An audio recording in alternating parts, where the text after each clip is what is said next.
I'm a 22-year-old college student who started working as a delivery driver for extra cash. Delivering for apps like Doordash and Uber Eats seemed like a great way to make money while fitting around my class schedule. It was a typical Friday evening, and I was busy accepting orders and making deliveries. Around 10 p.m., I received a high-paying order from a Chinese restaurant. The payout was unusually high for the distance, but I didn't think much of it.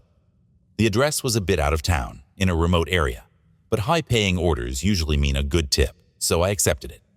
I picked up the food and entered the address into my GPS. As I drove further away from the city, the surroundings became more and more rural. Streetlights became scarce, and soon, I was driving down a narrow, unlit road. The GPS indicated that I was only a few miles away, so I continued driving, even though I felt a bit uneasy. After a few more minutes, I reached the destination. It was an old, dilapidated house, surrounded by overgrown trees and bushes. There were no lights on, and it looked like no one had lived there for years.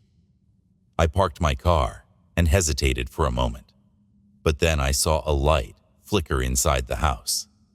Thinking someone might be inside, I grabbed the food and walked up to the front door. As I knocked, the door creaked open slightly, but no one answered.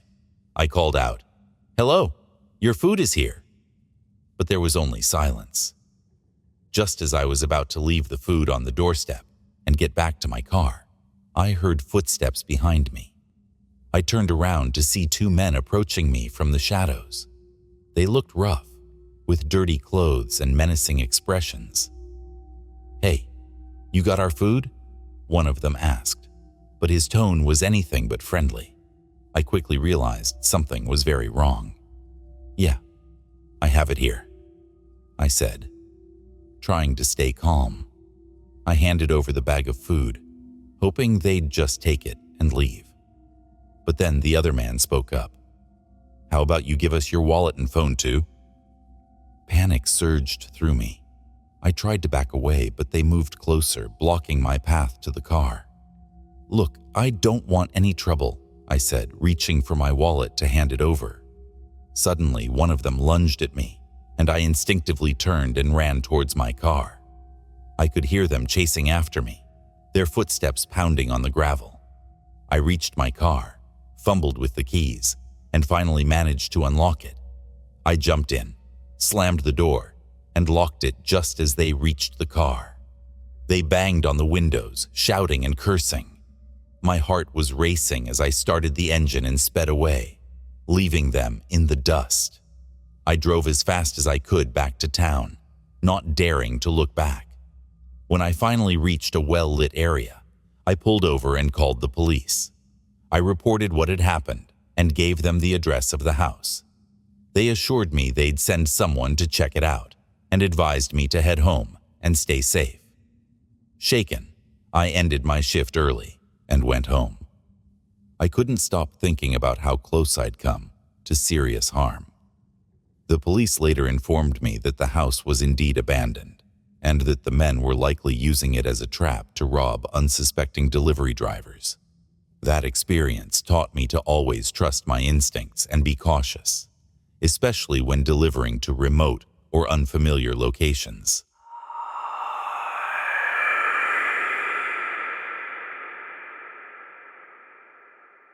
Delivering food was a flexible way to make some extra money while juggling my other responsibilities. Most of my deliveries were uneventful, but one night I had an encounter that still haunts me.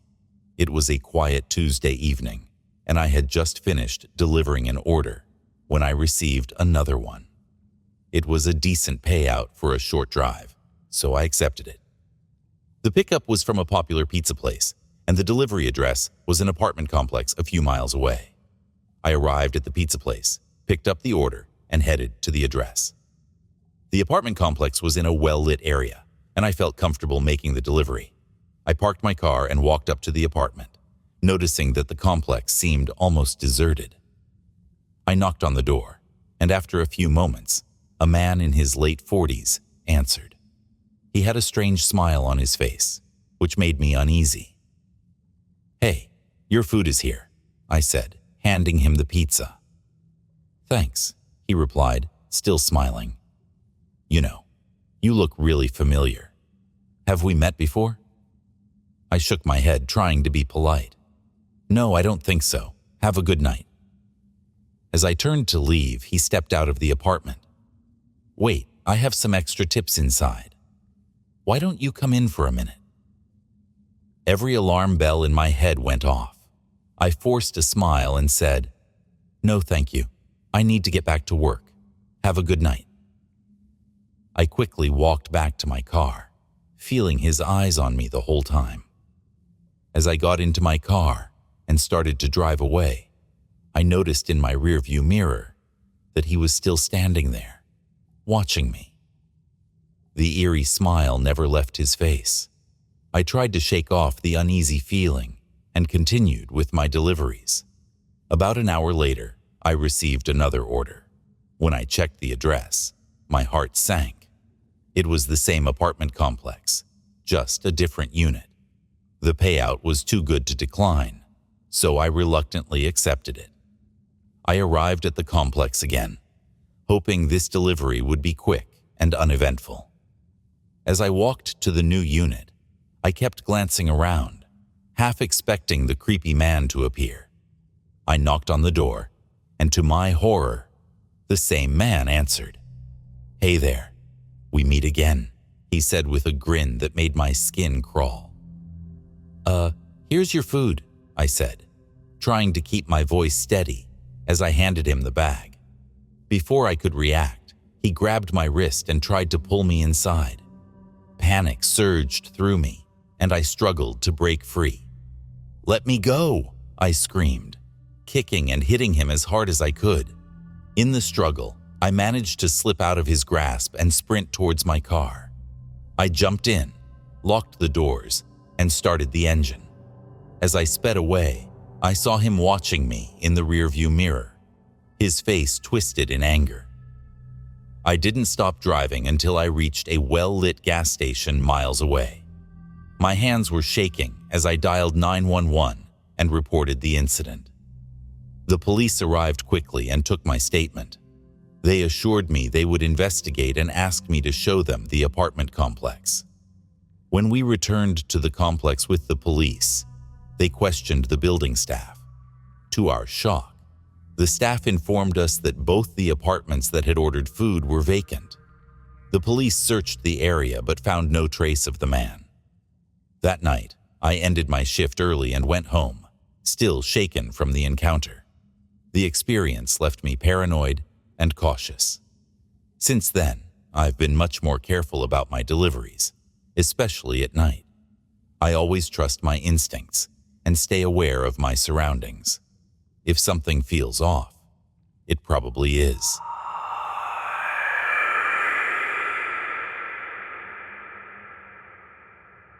It was a quiet Thursday evening. I had started my shift about an hour ago and had one short delivery, so when I received quite a high-paying order, I jumped at the opportunity, only to have immediate regret when I saw the delivery address was in a remote area outside of town. I debated whether to cancel the order or not, but overall decided I wasn't getting anything better and didn't want to hurt my driver rating. I picked up the order from a popular burger joint and set out on the long drive to the customer's house. The route took me down winding country roads with hardly any streetlights. As I drove, the houses became fewer and farther between, and the night grew darker. I couldn't shake the feeling of unease that settled over me, but I kept driving, determined to complete the delivery. After about 30 minutes, I finally reached the destination. It was an old farmhouse at the end of a long gravel driveway. The house was dark, except for a single light on the porch. I parked my car, grabbed the food, and walked up to the door. I knocked, and after a few moments, a middle-aged man answered. He looked a bit surprised to see me. Hi. Your food is here," I said, handing him the bag. "Oh, thanks," he replied, taking the bag and giving me a small tip. "Drive safe." I nodded and quickly made my way back to my car. I was eager to get back to town and away from the eerie, isolated house. I started the car and headed back down the gravel driveway, glancing in my rearview mirror to see the house disappearing into the darkness. As I reached the main road, I noticed a large truck parked on the shoulder. It was an old, beat-up pickup, and I didn't think much of it until I passed by. Suddenly, the truck's headlights flicked on, and it pulled out onto the road behind me. At first, I thought it was just a coincidence, but as I continued driving, the truck stayed close behind, its headlights glaring in my mirrors. I tried to shake off my growing unease and focused on the road, but the truck's behavior became increasingly aggressive. It followed me through every turn, its headlights never wavering. When I sped up, it sped up. When I slowed down, it slowed down. My heart began to race, and panic set in. I took a sharp turn onto a side road, hoping to lose the truck, but it followed me, its engine roaring. I could see the outline of the driver in my rearview mirror, but the darkness obscured his features. I pushed the gas pedal to the floor, speeding down the narrow, winding road. The truck stayed right behind me, dangerously close.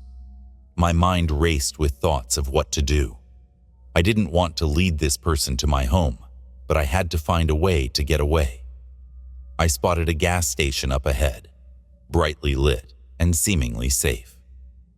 I swerved into the parking lot and pulled up to the front of the store, hoping the presence of other people would deter the driver. To my horror, the truck followed me into the gas station and parked a few spots away.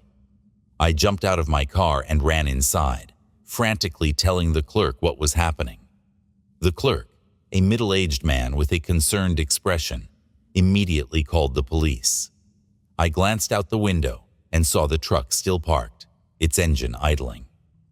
The driver didn't get out. The tension in the air was palpable as I waited for the police to arrive.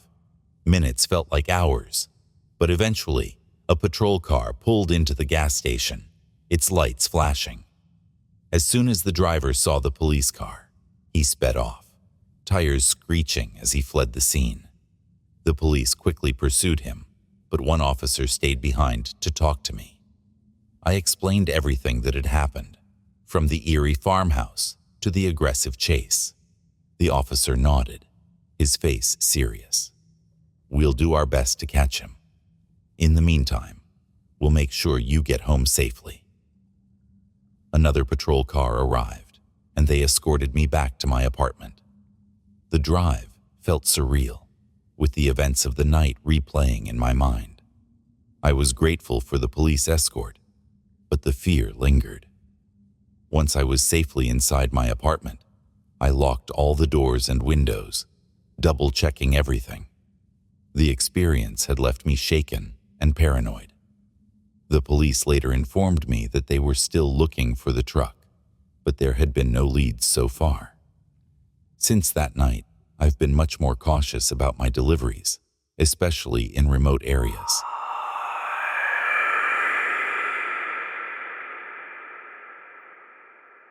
Thanks so much for listening to Nightmare Narratives. If you enjoyed this episode, subscribe to our channel and turn on notifications so you can be reminded when we post a new video every Tuesday at 10 a.m. Central Time. If you have a story you'd like to hear read on the channel, email it to us at officialnightmarenarratives@gmail.com, and you might just hear your story featured in a future episode. Thanks again for listening, and we'll see you next time.